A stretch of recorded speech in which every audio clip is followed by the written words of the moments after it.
I'm Tom LeBlanc, stepfather of victim Kimber Wehr, who was 53 years old, disabled, and living on a disability pension.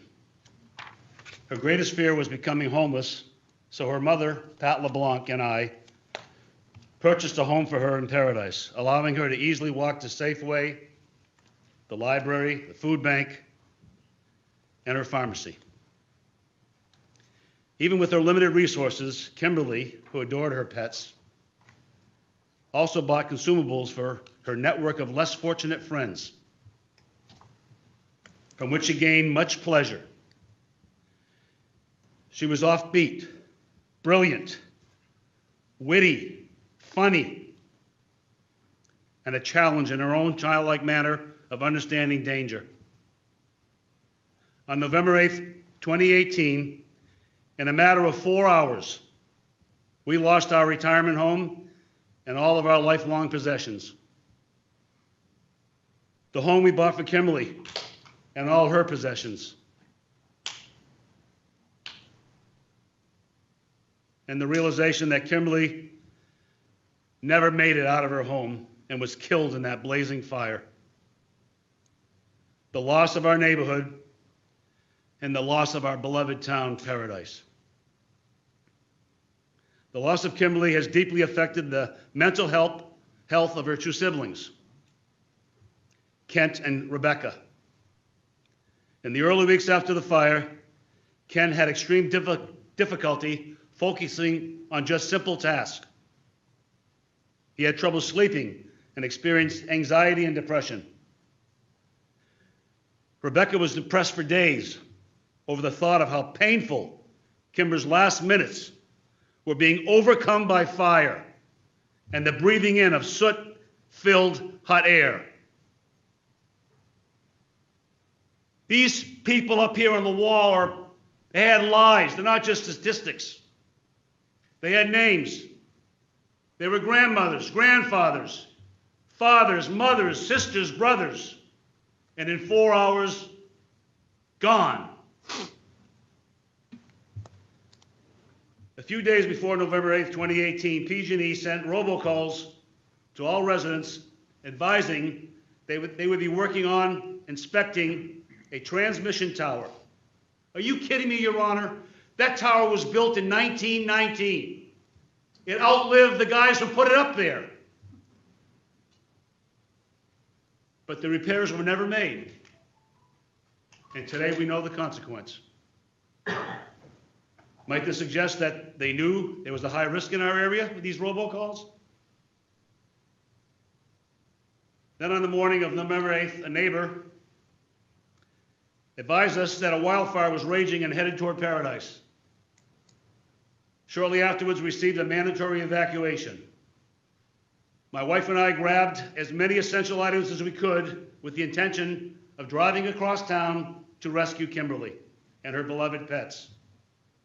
To our horror, the Paradise Police directed 2 lanes of traffic south to Orville down Pence Road.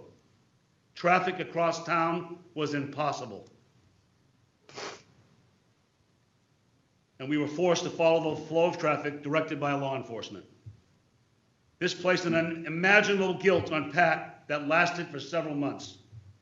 I immediately called Kimberly, pleading with her to get her walker, her pets, and walk out to the street, assuring her that someone would give her a ride.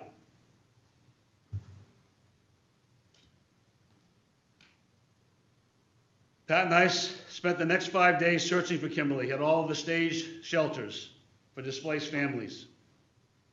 And then the dreaded knock on the door, and the officer from the sheriff's office who informed us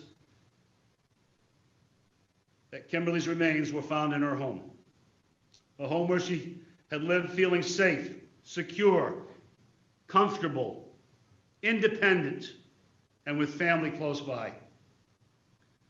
Though that level of material and sentimental loss is devastating, the profound grief associated with losing an offbeat, brilliant, witty, kind, caring daughter in that raging fire is incomprehensible.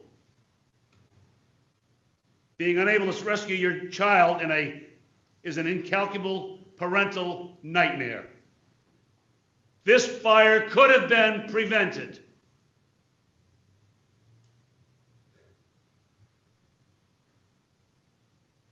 To compound that pain, Kimberly's mother had been diagnosed with stage 3 pancreatic cancer in March of 2018 and was in treatment at the time of the campfire. The fire, the loss of 2 homes along with all possessions, and most deeply the loss of Kimber, had a direct impact on Pat's mental, physical, and emotional state of mind, fighting that dreaded disease. During those painful months after losing Kimberly, I observed firsthand Pat's inability to cope with the loss of her daughter. The personal failure and guilt of not rescuing Kimber from harm's way, and her feelings of despair that absolutely devastated her health. She lost her battle with cancer on December 6, 2019. I have now moved to a new home in Winters, California with our 2 pets, living alone with the memories of my beloved wife and daughter. That fire should never have happened.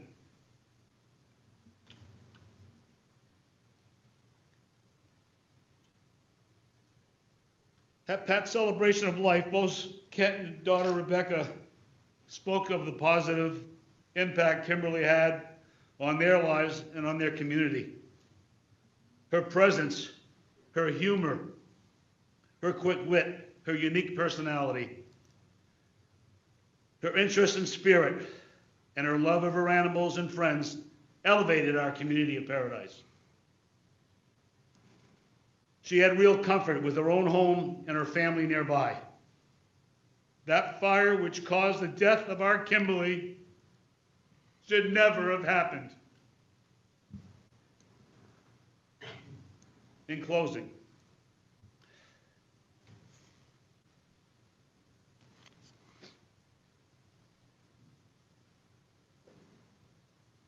as a retired teacher, coach, and administrator with over 40 years of experience in the profession, I finished my career as the athletic coordinator of the 50-plus Department of Defense dependent high schools in Europe.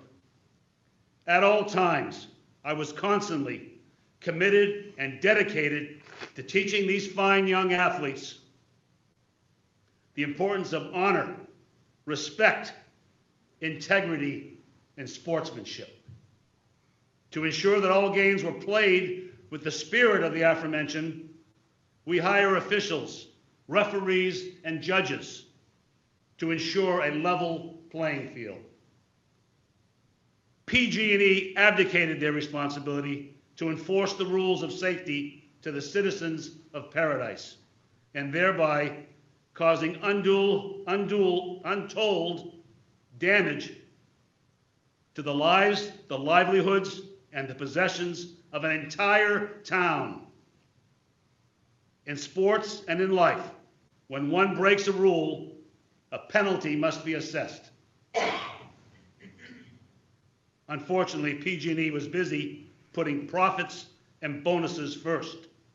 Safety is the only thing that should have received top priority. You leave this courtroom, Your Honor, as a victim, because I have been scarred for life. If they feel just a little bit of pain today from my story, mission accomplished. Thank you. Thank you, Mr. LeBlanc.